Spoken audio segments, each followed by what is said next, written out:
Gerakan radikal di Indonesia menjadi suatu ancaman nyata bagi bangsa ini.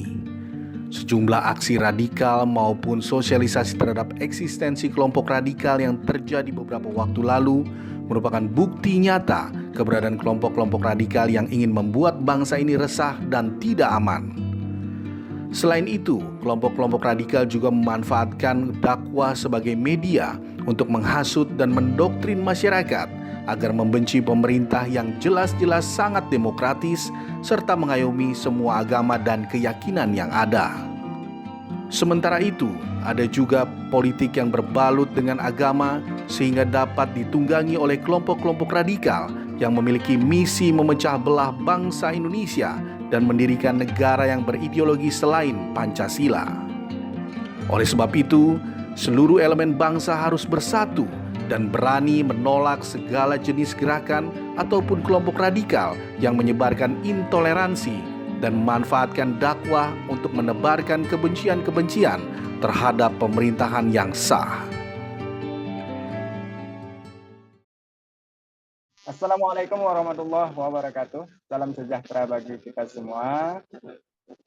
Pada hari ini telah bergabung bersama kami Kang Denny Ahmad Haidar. Beliau salah satu tokoh muda Nahdliyin. Saat ini beliau sebagai Ketua Umum Gerakan Pemuda Ansor Provinsi Jawa Barat. Apa kabar Kang Denny? Alhamdulillah sehat, Kang Jamal. Gimana? Sehat-sehat juga? Alhamdulillah, Kang. Alhamdulillah sehat. Pada kesempatan kali ini, Kang Denny, dalam dialog kebangsaan, kita akan berbincang-bincang terkait dengan gerakan radikal yang berkedok dakwah. Begitu, Kang Denny.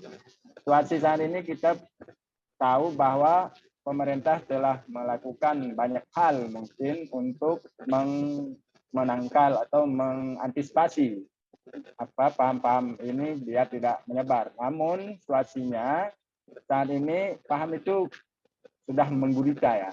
Sifatnya sudah merambah ke dunia pendidikan, ke banyak hal lah. Nah, pada kali kesempatan ini kita berharap khususnya kepada Kang Denny Ahmad Haidar memberi sebuah pandangan bagaimana menurut Kang Denny. Oke, Kang Denny silakan untuk bagaimana pandangan Kang Denny terkait situasi ini. Oke, memang soal kesadaran kita itu pasca reformasi ada pembukaan keran segala macam secara terbuka sehingga arus informasi itu sangat terbuka, bisa masuk apa saja, bisa tanpa filter, tanpa segala macam. Kemudian juga ada euforia bagaimana selama 32 tahun merasa dikekang, dikerangkeng. Nah, pasca reformasi itu semua informasi masuk sehingga informasi termasuk misalnya gerakan transnasional, radikalisme dan lain sebagainya juga bisa masuk dengan leluasa. Ditambah sedang ada semacam gairah keagamaan yang menggebu-gebu.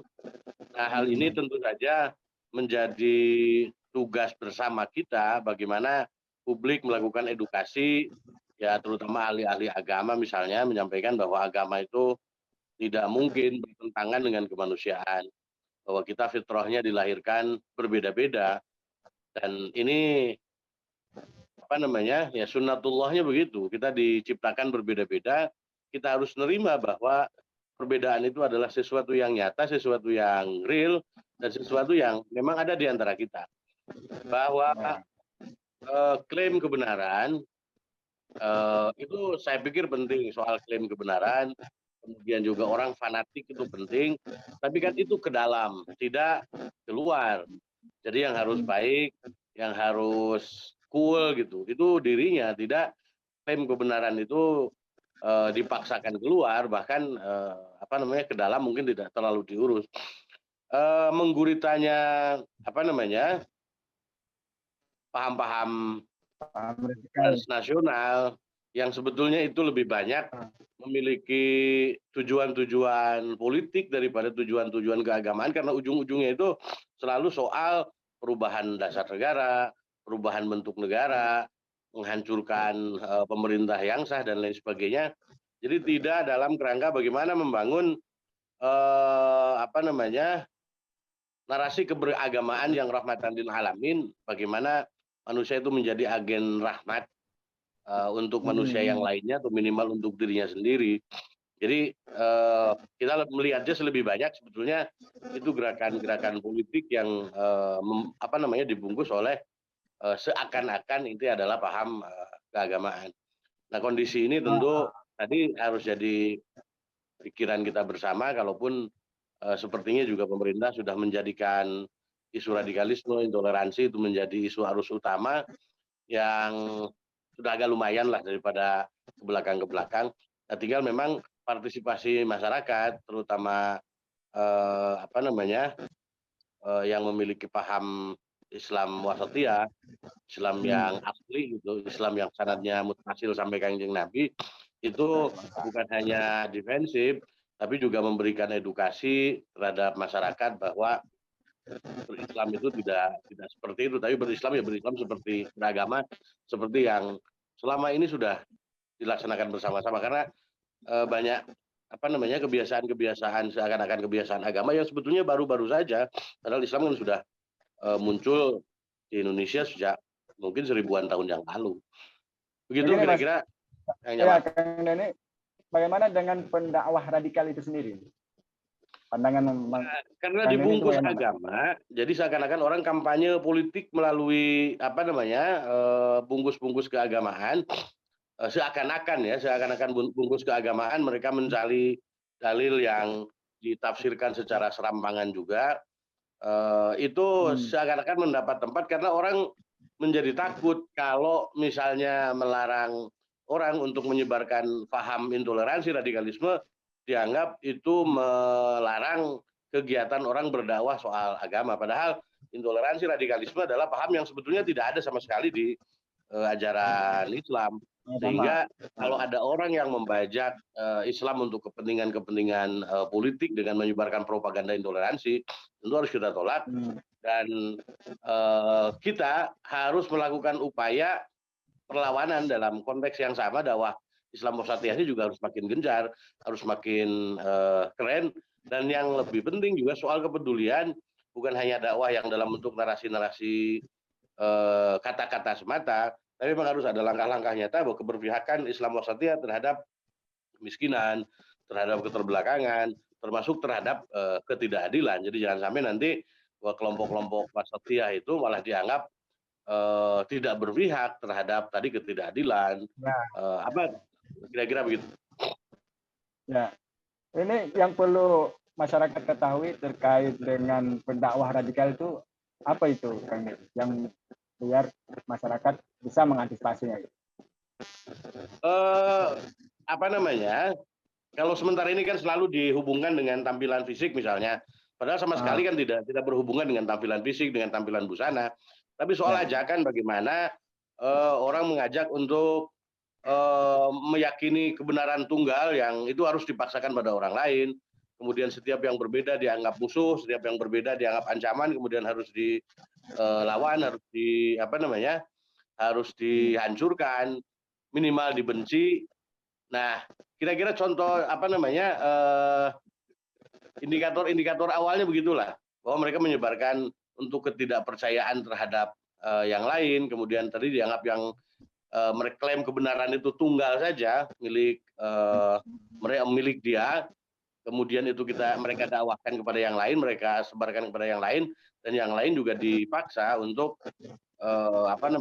ikut apa yang mereka yakini, termasuk ajakan-ajakan menyalahkan langsung dengan mengajak menyerang misalnya ajaran-ajaran paham yang lain, bukan hanya yang berbeda agama sebetulnya, termasuk yang seagama tapi berbeda tafsir misalnya, kemudian itu diserang, dibully,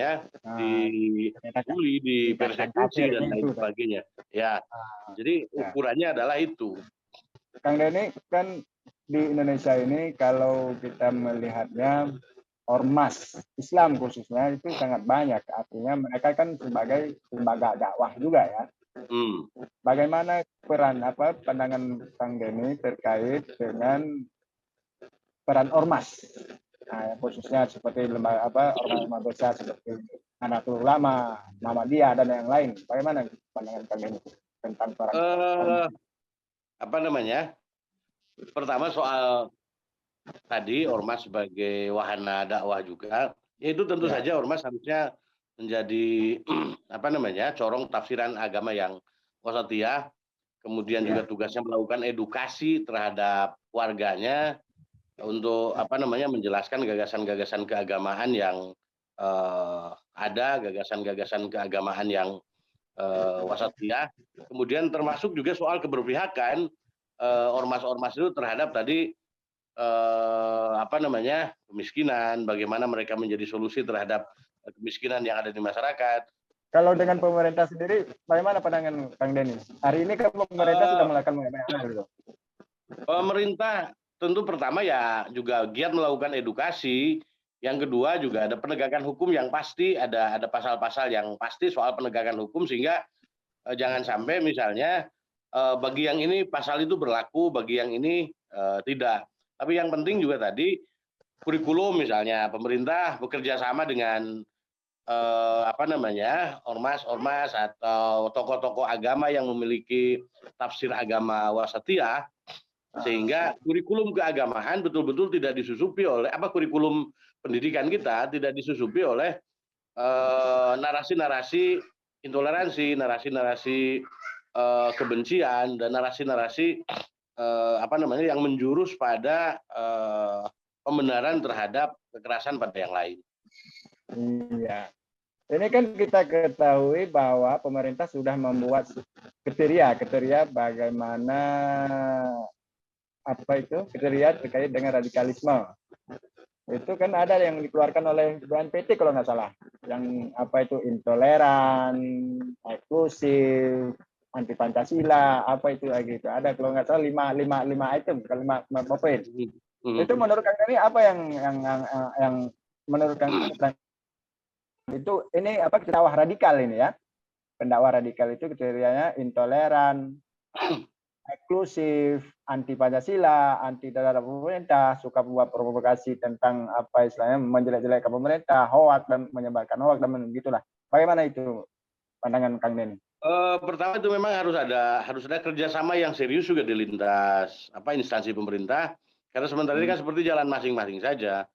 Mestinya BNPT punya kerjasama dengan Dinas Pendidikan atau nanti minta pendapat dengan Kementerian Agama sehingga tadi ada batasan-batasan yang tentu saja bisa dipahami oleh semua dengan tentu saja tidak lantas nanti jadi alat melakukan kerangkeng juga. Jadi jangan sampai misalnya tiba-tiba atas nama pendidikan yang inklusif dan lain sebagainya kemudian nanti malah mengelompokkan orang, mencap orang-orang yang kritis, dianggap sebagai anti pemerintah, dianggap kemudian itu dilakukan untuk sebagai pembungkaman, kan juga itu tidak bagus. Maka pemerintah juga pertama harus melaksanakan upaya ini secara lintas kelembagaan, yang pasti kelompok-kelompok sipil melakukan upaya, jadi partisipasi publiknya harus muncul secara masif. Karena kan ajakan-ajakan intoleransi itu muncul di kalangan masyarakat sipil secara masif, misalnya menggunakan media sosial, menggunakan lebih banyak menggunakan media sosial, sehingga partisipasi masyarakat untuk melawan itu di media sosial juga harus sebanding atau misalnya harus lebih, karena jumlah yang dianggap intoleran itu kan tidak banyak sebetulnya, tapi hanya berisik saja. Mereka punya metodologi, mereka punya cara sehingga dianggap lebih berkuasa di media sosial. Nah, fasilitasi itu tentu saja juga yang harus dipikirkan oleh pemerintah, bagaimana narasi-narasi wasatiyah itu harus booming juga di media sosial. Ini Kang, kalau menurut Kang Denny langkah-langkah yang perlu dilakukan untuk mengantisipasi pendakwah radikal khususnya, itu bagaimana Kang? Ya tadi pertama, orang yang beragama itu sanadnya itu harus mutasil, jadi dia harus ngerti betul ini gurunya siapa, dari gurunya siapa, harus mutasil sampai eh, Rasulullah Shallallahu Alaihi Wasallam. Jadi Ya. tidak sepotong-sepotong, tidak nanti, oh ini ada Arabnya lebih bagus nih, bacaan Arabnya lebih fasih misalnya. Ya tentu Hmm. bacaan Arab fasih ya itu bagian dari indikator bahwa dia ngerti bahasa Arab. Tapi bahwa sanadnya ini juga harus jelas, asal usulnya harus jelas, ini ajarannya dari mana, tafsirnya dari mana, gurunya siapa, sampai tidak sanadnya ke Kanjeng Nabi, ini yang harus juga jadi bahan utama. Jadi jangan sampai nanti setiap orang merasa berhak untuk menafsirkan ayat suci, merasa berhak untuk menafsirkan hadis misalnya. Itu berbahaya. Ya. Kalau misalnya tidak ada otoritas yang pasti tadi yang boleh menafsirkan agama. Karena misalnya begini, bahasa Al-Qur'an itu bahasa Arab, bahasa Arabnya juga bahasa Arab yang eh, cita rasanya tinggi. Orang yang Ya. baru ngerti bahasa Arab bisa repot, apalagi tanpa didukung oleh ilmu-ilmu yang lain dengan ulumul tafsir, dengan ulumul Quran yang lain, itu malah bisa berbahaya karena banyak ya kalau diterjemahkan secara letterlek itu seperti menjebak.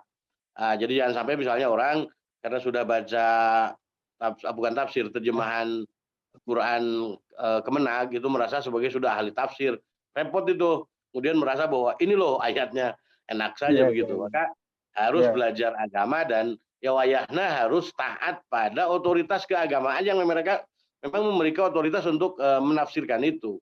Kan ada batasan-batasannya.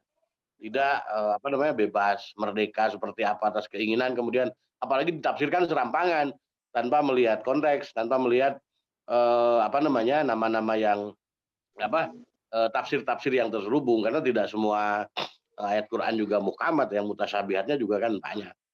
Ya, banyak benar. Tadi ya Kang Denny, terima kasih untuk ini. Mungkin dari kesempatan ini kita butuh closing statement dari Kang Denny untuk untuk rekan-rekan yang akan menonton nanti. Silakan Kang Denny. Oke, ini Indonesia itu satu negara yang diikhtiarkan oleh para leluhur kita, para sesepuh kita dulu, menjadi tempat hidup bersama, tempat bernaung bersama, tempat semua orang mendapat haknya dengan sama. Tentu saja ini harus kita jaga. Di negeri ini kaum muslimin bisa berislam se-Islam-Islamnya tanpa harus dipertentangkan dengan keindonesiaannya.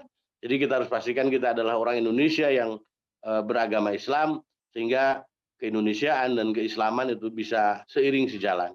Karena kita merasakan betul bagaimana misalnya gairah keagamaan di Indonesia dibanding di tempat-tempat lain ini jauh lebih jauh lebih semarak, jauh lebih meriah, kebebasan untuk beragama jauh lebih semarak, jauh lebih meriah. Terus mau negara yang seperti apa lagi sebetulnya. Kemudian kalau ada kekurangan sedikit-sedikit ya tentu tugas kita bersama bagaimana memperbaiki itu dengan tanpa harus berpikir misalnya negaranya berubah. Dengan tanpa berpikir bahwa dasar negaranya berubah. Dulu yang membuat negara ini bukan orang yang punya pengetahuan agama yang cetek-cetek. Jadi jangan merasa bahwa negara ini juga didirikan oleh orang yang ngerti agama. Negara ini didirikan juga oleh orang-orang yang betul-betul paham terhadap agama, sehingga pasti Islam itu tidak Indonesia itu tidak bertentangan dengan paham keagamaan.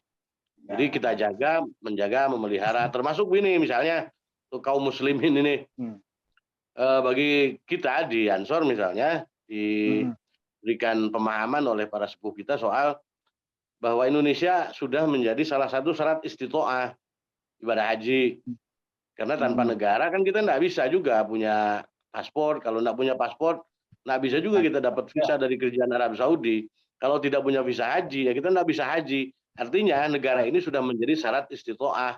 Maka wajib hukumnya untuk menjaga dan memelihara negara ini, haram hukumnya kita punya gagasan, apalagi mengajak yang lain untuk merusak dan mengganggu. Karena tanpa Indonesia, ibadah haji kita mungkin bermasalah. Termasuk tadi soal rukun-rukun Islam yang lain. Tidak ada dari rukun Islam yang 5 itu yang memang dihambat, apalagi dilarang di negeri ini. Kalau masih ada yang kurang-kurang, mari kita perbaiki itu dalam kerangka negara kesatuan Republik Indonesia. Tidak kalau sakit hati segala macam misalnya ya Oh gimana? Ini Indonesia yang kita harapkan, Indonesia yang kita cita-citakan, tentu Indonesia yang harus kita perjuangkan terus. Gitu. Ya benar. Kang Jabar, Ya, turun. ya, terima kasih Kang Denny telah meluangkan waktu dalam kesempatan ini pada dialog kebangsaan. Mungkin di lain waktu kita bisa menyambung lagi dengan tema-tema yang sangat luar biasa. Pada kesempatan ini kita sudahi untuk podcast kali ini. Saya selaku host dalam acara ini, saya akhiri billahi taufik wal hidayah. Assalamualaikum warahmatullahi wabarakatuh. Salam sejahtera bagi kita semua.